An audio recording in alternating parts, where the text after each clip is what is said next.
Selamat pagi, kami dari kelompok 4 akan mempresentasikan tentang performa PRIS, di mana kelompok 4 terdiri dari 6, yaitu Niatku Jernih Hulu saya sendiri. Perkenalkan, saya Irano Pasihite. Perkenalkan, nama saya Agustina Saiden Sembengkoe. Perkenalkan, nama saya Juwaidi Anwar. Nama saya Muafikotun Fauziah. Perkenalkan, nama saya Putri Amaliana Safitri.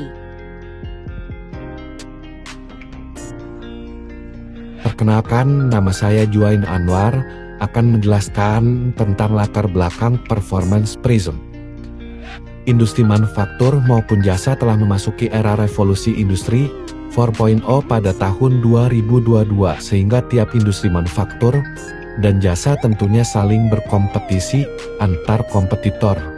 Menurut Afif, tahun 2015. Di antara kompetitor-kompetitor tersebut, diperlukan strategi yang baik agar mendapatkan hasil yang maksimal. Tentunya, sebelum sebuah industri siap dalam menghadapi kompetitor, maka diperlukan evaluasi mandiri dari industri yang terkait, yaitu measurement atau pengukuran. Pengukuran merupakan hal yang vital dalam bersaing dan menjadi evaluasi mandiri pada perusahaan. Dari pengukuran tersebut ada dua hal yang menjadi komponen pengukuran, yaitu pengukuran secara makro atau skala perusahaan dan pengukuran secara mikro atau perorangan. Dua hal komponen tersebut merupakan acuan dalam mengukur sejauh mana progres perusahaan tersebut.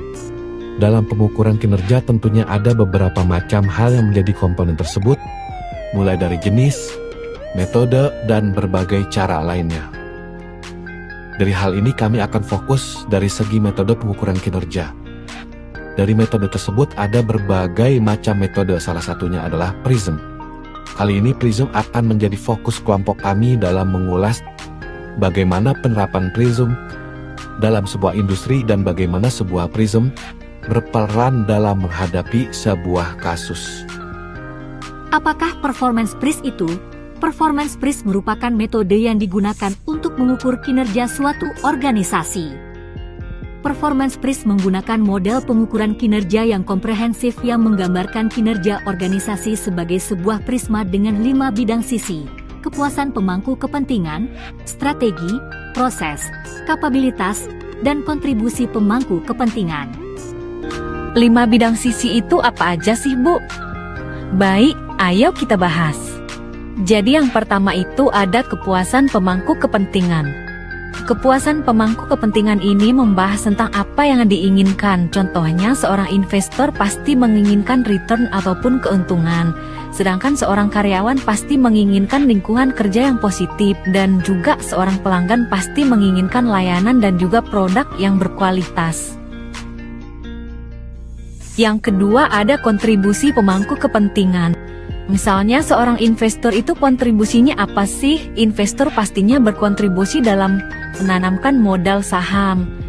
Lalu untuk karyawan, kontribusi yang bisa diberikan karyawan kepada perusahaan adalah skill dan juga waktu. Sedangkan pelanggan, kontribusi yang bisa diberikan oleh pelanggan kepada perusahaan adalah loyalitas.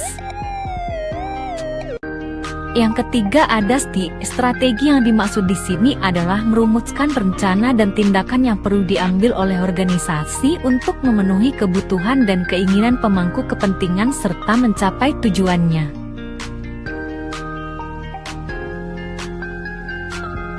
Lalu yang keempat ada proses. Proses ini yaitu aspek yang berfokus pada proses-proses yang perlu diterapkan dan dikelola untuk menjalankan strategi yang telah ditetapkan. Pada proses ini mengidentifikasi hal-hal yang diperlukan dalam menjalankan strategi. Dan yang terakhir ada kemampuan atau yang biasa disebut dengan kapabilitas. Kemampuan ini merupakan aspek skill, pengetahuan, teknologi dan sumber daya yang dibutuhkan oleh organisasi untuk menjalankan proses-proses tersebut secara efektif.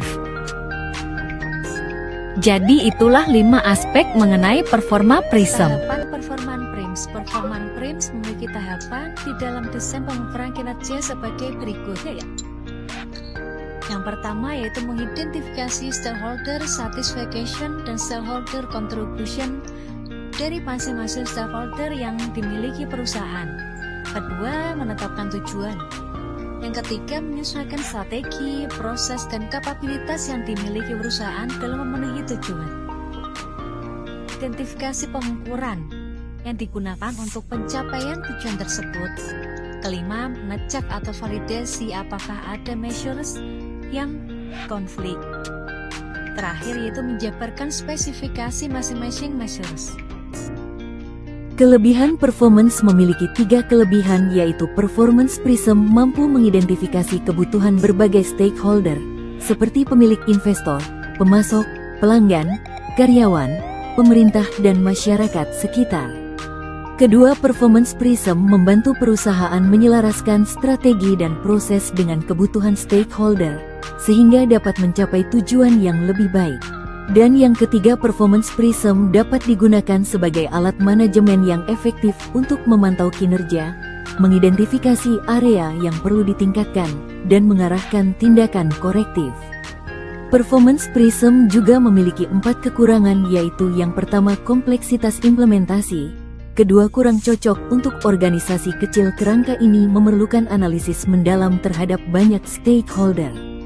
Ketiga, minimnya popularitas dan literatur pendukung. Dan yang keempat, tidak menekankan indikator finansial secara khusus. Selanjutnya ada studi kasus. Studi kasus yang diambil itu di Hotel 88 Embong Malang.